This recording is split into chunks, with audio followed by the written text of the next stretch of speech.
right, Jason, how are you going? Very good, Mike. How are you, mate? Very well, mate. I'm still down here in Tasmania, so still lacking a tie and out in the bush. Been having a great fun this week.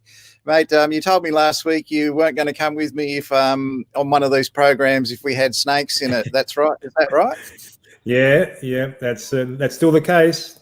Yeah, well, we had our snake orientation last week, and when we walked out the door of where we were, I told you last week we had the blue tongue. There he is. Wow. He was waiting outside our door just after our snake bite and first aid presentation. So they're harmless, mate. They won't hurt you. There's nothing poisonous about them. They're really great fun. But what you would have enjoyed, Jason, and I'm sure anyone with a snake phobia would have enjoyed yesterday, imagine if you've got a bunch of people from the Department of Primary Industry, Water and Environment. They've got to get used to what's out there, and this is what they had to jump over the top of on 8 separate occasions yesterday in varying sizes of.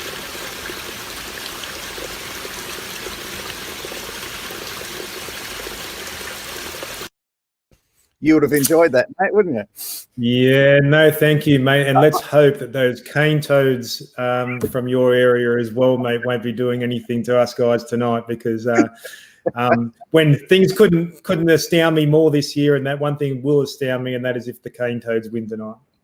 That will be. I'm just about guaranteed that's what's going to happen. Good coaching, mate. It's experienced coaching. Yeah. So Jason, we've got to look at a whole range of things, but in the first instance, we want to look at money laundering. Can you just go through a little bit about that for us, please?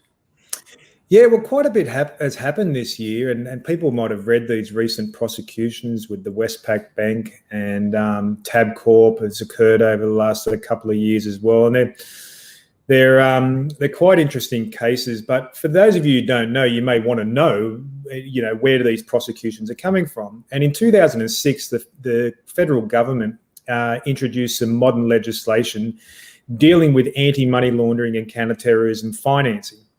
And that legislation was introduced. It nominated a series of particular business services, or what they call designated services. And if you provide one of those designated services, you're deemed to be a reporting entity. Now, some of those designated services include financial services, includes bullion, includes gambling services, which they say are the most vulnerable industries when it comes to money laundering. And it compels businesses to have programs in place. And a lot of my work, as you know, is with the gaming industry. So I work closely with the gaming industry, developing programs, undertaking risk assessments, because essentially what are the obliges of a reporting entity to do is to prepare a risk assessment to the risk of money laundering and terrorism financing. And then you're supposed to then build a program on top of that, which is then your nominated anti-money laundering counter-terrorism financing program. You're also required to have a compliance officer and a number of other things. So, that's the sort of where those legislative obligations come from, and where companies such as Westpac and I think it was Tabcorp in recent times, and that has been most exposed. So the work we do in and around the gaming industry, obviously gambling is a opportunity for money launderers, and I'm going to assume there's a certain amount of intellect amongst the people watching when it comes to what is money laundering, the fact that it's turning money that may have been the proceeds of crime or obtained illegitimately to make it look legitimate.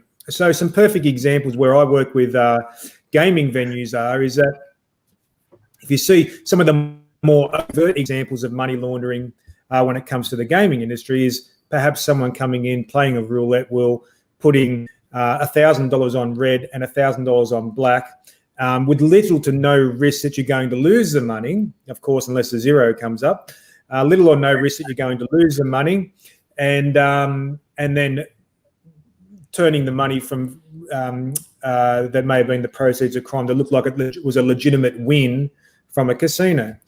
Some of the more discreet methods of money laundering when it comes to gaming venues is, for instance, someone has a high amount of credits on a gaming machine, and then a criminal could then go up to that person and offer to purchase their credits from their machine and perhaps give them some sort of commission on top of that. So hypothetically, if they've just won a jackpot and they've got $5,000 in a poker machine or a gaming machine, they could go then and offer them $5,100, and the person says, "Yeah, well, I'll take that any day of the week. That's a nice commission on top." And then they will go then and obtain the payout, and then obviously it takes it into that legitimate financial system then.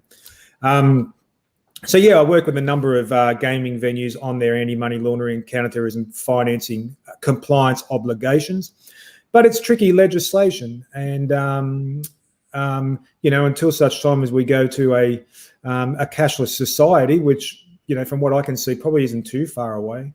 Until such time, there's going to be these methods whereby criminals will look at making the proceeds of crime or proceeds of something illegitimate look legitimate. And I guess everyone needs to keep a lookout in their own businesses, because it's not exclusive.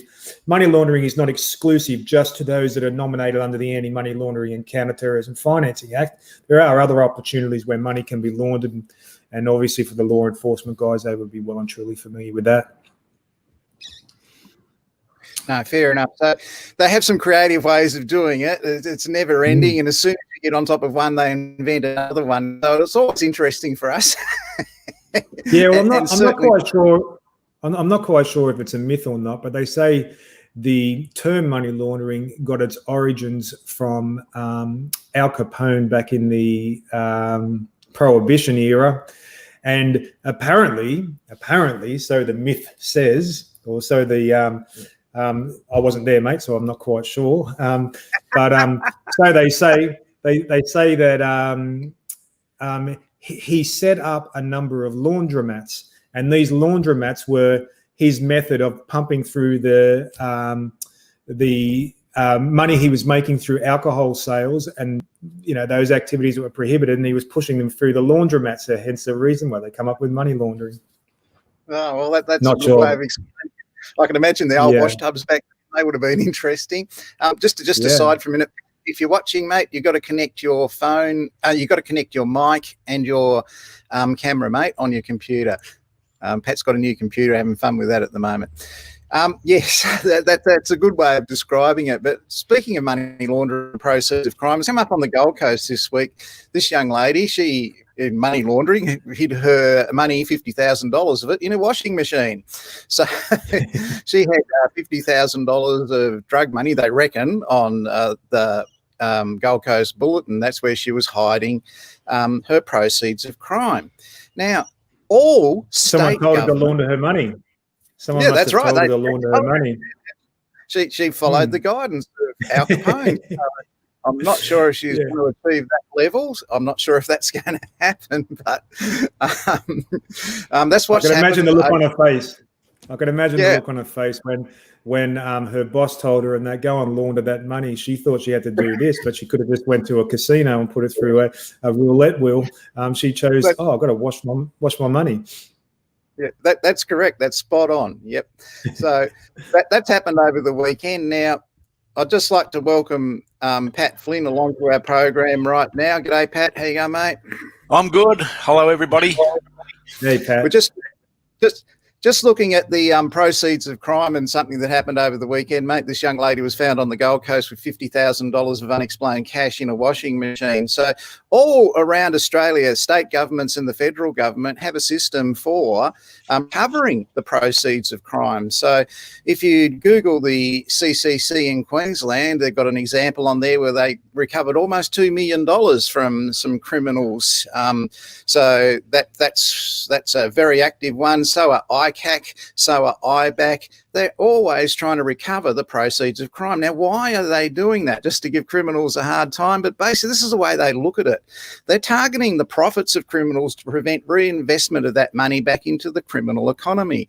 So the law enforcement agencies are going to collectively share intelligence, and they are going to go and take the proceeds of crime from criminals. Now, the Taxation Office has been doing that from non-criminals for the last 220 years in Australia, but the various law enforcement agencies have copied that system. So they do go and take whatever you've benefited from. This is the national one. So whatever you've benefited on, they will confiscate it and they will sell it. So if you've got one of these, or several of these, or you've got one of these, right, and you are unemployed and on unemployment benefits and you own those outright and you can't explain where the money came from, those law enforcement agencies will then go and calculate your income, calculate what you paid for those things, look at your lifestyle, and they will give you, this is people in cardigans, they will give you a bill for your proceeds of crime. And criminals actually have to pay it back. And these agencies work them to pay it back. And this isn't something, this is after the doors have been kicked down 2 years ago and the 3 a.m. raids. This is coming a long time after that. So proceeds of crime is very active and every state government has adopted it and they all do it. So they're not letting, people get away with just a couple of months in jail and then they go back to a large amount of cash in the bank. That's what makes it very difficult to make it a dishonest living.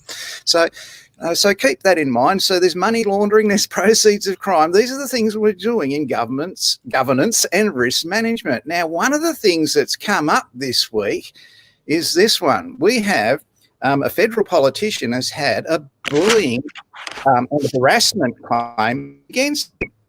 So this has come out in the press. Now, I wasn't there. I don't know anything about it, but it's come out in the press. And basically, Pat Flynn's come along as the National Training Manager of the Australian Security Academy to have a look at basically the issues around this and what happened. So, Pat, can you just talk us through what it's all about, mate? Yeah, this first slide that came up, the main point here is if you have a look at the top stat here, that's body stressing. So that's where you sprain an ankle, hurt your back, do that sort of thing. And if you go to mental stress, and if you have a look at the total cost of the claims and the total of the claims, it's disproportionately huge. Like it's about 3 times the cost for each claim on a mental stress claim or a psychological or psychiatric injury under the legislation. So with normal body stressing, total cost and total claims is fairly similar.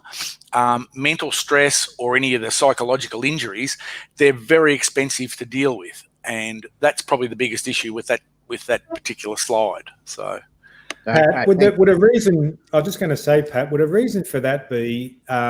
It's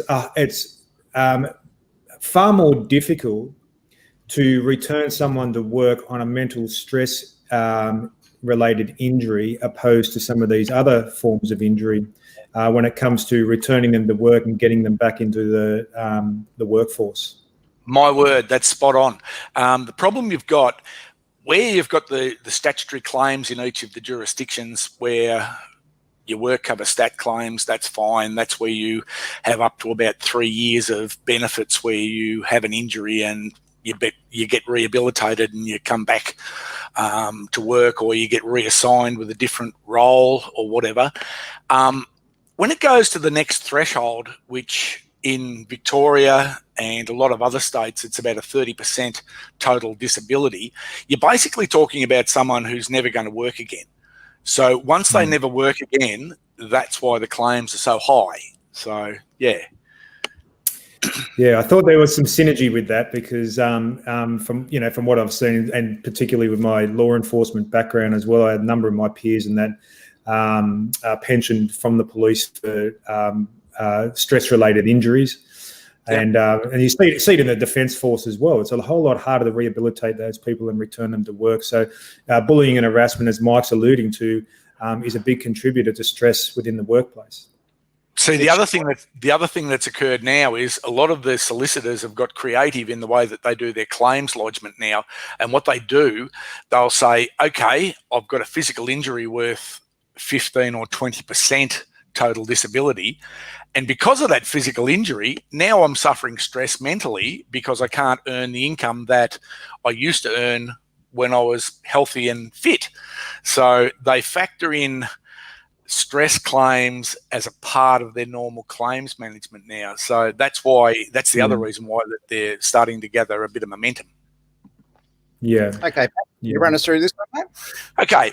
Back in 2004, this is where basically the government drew a line in the sand and said, look, when you go to work every day, you've got to be able to go to work, and you've got to be able to work in a respectable workplace and be treated in a reasonable way.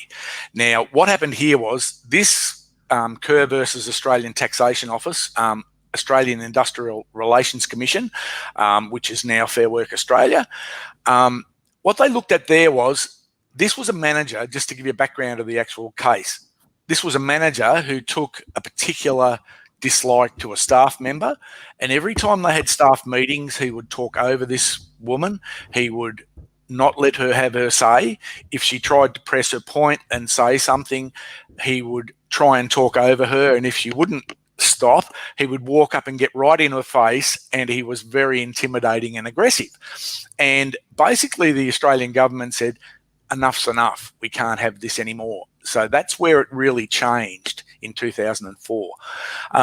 Now everyone's more aware of appropriate behaviour in a workplace, and thankfully it has changed a lot. And like, I know from my previous careers where I look at some of the behaviours that I endured over the years, and I just shake my head now because I'm a bit more well educated, and I just think, oh my God, the management then had no idea. Seriously. Okay. Yep. Yeah. Actually, sorry, Mike. I just thought it'd be prudent that we probably let everyone know who's watching as well, is that if you're wondering whether a matter constitutes bullying and harassment or not, then the Fair Work website is actually a great website for resources. That's www.fairwork.gov.au.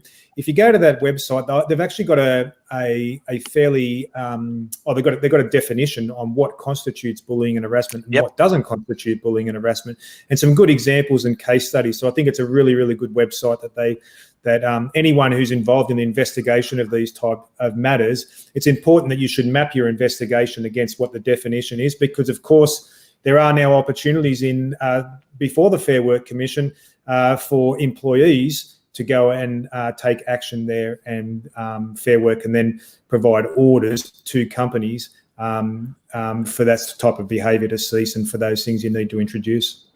No, that is great. Look, basically what the definition is repeated unreasonable behaviour. Now, it doesn't have to be the same behaviour. It can be different behaviours, but if they're unreasonable as a reasonable person test, if they're unreasonable and it's repeated, then it's bullying and harassment. If it's a one-off, it may be a breach of the code of conduct or the policy procedures in the workplace, but it's not bullying and harassment. It has to be repeated. So, yeah, that's one of the other big issues, Pat's this one, if you just take us through this one. Look, perceptions are really hard. Depending on your the way that you've been brought up, your cultural background, your social background, everyone has a different idea of what's normal or what's appropriate. Now, I remember when I was a young person, I used to go to motor mechanics workshops with my father when we were getting cars repaired and tyres changed and things like that. And there was always pictures of naked ladies all over the place, in a male workplace. Now, that's not acceptable these days. The other problem you have is certain cultural issues arise with people from different cultures where they have a different view in regards to how women are treated. So what I think's normal and what you think's normal is probably a little bit different. So that's where you've got to come back to what's reasonable or unreasonable. So that's where you've got to have a look at it. And when you do these investigations, you've got to interview all the witnesses, all the other colleagues at work, do things like that so that you can distill the fact that, was this person a bit precious and taking it too seriously, or was it reasonable? Was it a reasonable action? Now, when you do stress claims, reasonable management action is something you've got to factor into the way that you investigate each of these claims. So it's not unreasonable to ask an employee to perform the work that's in their job description. It's not unreasonable to ask someone to do something as part of their normal work if it's part of their charter. Similarly, if you transfer people from one department to another because of the way that workloads come in, work and job sort of demands dictate, if you transfer someone to another area, that's not bullying the fact that you've transferred them to another area to be more efficient with the running of the business. So these are all things you have to really dig down on when you go to do these investigations. And sometimes it's not easy because there's no answer to it. And, sometimes the claims can't be substantiated. And I've had investigations where I've done those where they're not substantiated. So, yeah. Oh, that's great, Pat. Thanks for that, mate. Now, one of the things that has come up today in particular is this question of the week.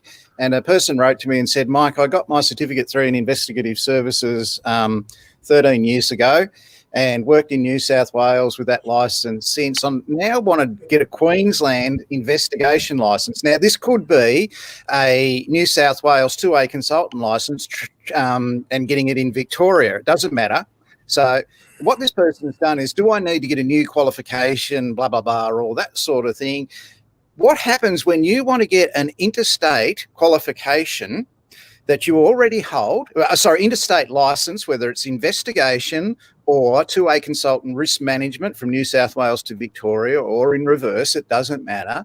It's just mutual recognition. That's all you do. You don't need another qualification. You don't need to update it. Because you're licensed, the other state will recognise that. So keep that in mind, people. Once you hold that licence, you just apply to the other state licensing authority, pay their 3-year or 2-year fee. You don't have to do a course again. I'd love to charge you for another course, but it's not the way it works. So keep that in mind. Now, some of the things that have also come up this week, this is one Pat and I work with frequently, Pinkertons investigation agency. Now, they claim to be the world's oldest investigation agency. They've got a job in New South Wales for an investigator, but I want you to have a look at this. It tells you that they want you to have risk assessment experience. So what we're talking about here, risk assessment, governance and management, ensuring policy process and procedure is in place, ensuring that no one's bullying their staff and that, there's appropriate inductions and that information, training, skill and knowledge and attitude gaps are all filled in. This is what we do, all three of us do all day, every day. Pinkertons are asking for that. Pinkertons have globally, says here in that ad, that they have 2,000 risk management professionals throughout the world. So they're all doing work for Pinkertons. Now, they're offering that job in Sydney. So that's one to look out for. A lot of people say to me, how do I get into governance and risk management? I don't have the experience. I've done the course. I've got my 2A consultant, that sort of thing. What happens is that a lot of people I talk to, how they start their careers in anything is volunteering. They volunteer for the local fire brigade. They volunteer for the state emergency service. They do that and they network by doing that and they meet someone who's in this, that and the other. But you can volunteer in governance and risk management. Now, here's an example. So there are volunteer governance opportunities out there for not-for-profit organisations. Now, they're not going to pay you, right? And you won't have to travel to the other side of the world and pay for it yourself and all that sort of thing. But basically, they offer jobs in that area of governance where you're checking process, policy and procedure. There's no bullying, harassment going on, that sort of thing. So it's something to really look for, is volunteer opportunities. So there are places that you can go and have a look for these. They exist. Here's one. It's the Arts Law Centre of Australia. Now, they're not going to have a heck of a lot of government funding. They're the Arts Law Centre. They're a bunch of lawyers, right? But they're seeking people to sit on their board as a governance professional. So, by getting it, you don't have to go large scale. This is not large scale stuff. They wouldn't have a budget of $5 million a year, but they still have to have board members. And the first thing you do if you get on the board, you make sure that all their financials are in place. That's the first thing you got to do. But, these are opportunities that are free, that give you experience, that get you into, a higher level positions later on. So it's just one little tip I've got for people that, are looking for opportunities. Don't be afraid to volunteer. And you'll see websites, I've got one here somewhere, out there. Where is it? No, I probably haven't got it. Sorry, I do apologise. You'll see websites where you can volunteer to be on a board, but if you just Google that, it'll give you in governance. So you can get that experience by doing that. What's happening leading up to Christmas with you, Jason? Now, do things get busier or what's going on? Well, traditionally, pre-COVID, Melbourne Cup Day came, and then it was basically you weren't knocking on too many doors because everyone had sorted their businesses out until the new year. It was sort of batten down the hatches, let's make as much hay as we can. And that's predominantly because I work with the hospitality industry. But this year, I'm finding things are just changing so quickly that no one could use that as their date where sort of everything's shifted over into 2021. There is a lot of considerations, a lot of risk influence that's occurring out there at the moment, which is sort of requiring everyone to be looking at their businesses daily. But some perfect examples there with a couple of those jobs, and even talking about volunteering and that type of thing. Mike, I was speaking to someone who had watched one of our episodes this week, and he reached out and said that he was interested in getting a start in the industry and that type of thing. And I said to him, what, and it was evident with that job at Pinkertons and that there's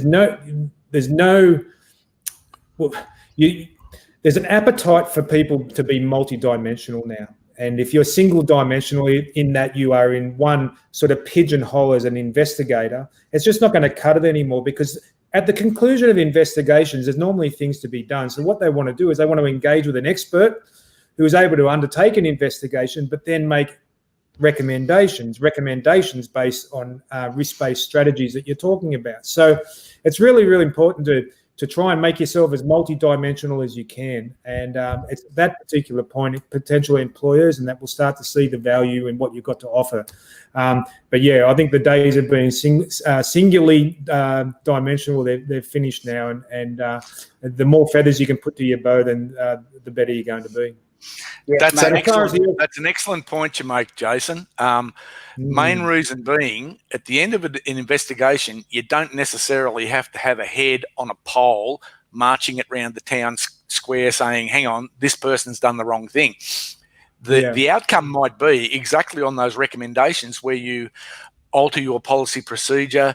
There may need to be better training. There may need to be better framework in position to actually make the culture of the organisation work a bit better. So, yeah, you're spot on. Absolutely spot on. Yeah. So I can see that. I can see that's the reason why that these jobs are being advertised like that. Very important. One of the articles you wrote earlier this year on LinkedIn, Jason, you said things were changing by the hour. And we're down here in Tassie doing a bush and rural program. The farmer who did our farm induction last Thursday left after the induction and flew to Adelaide to visit his grandkids.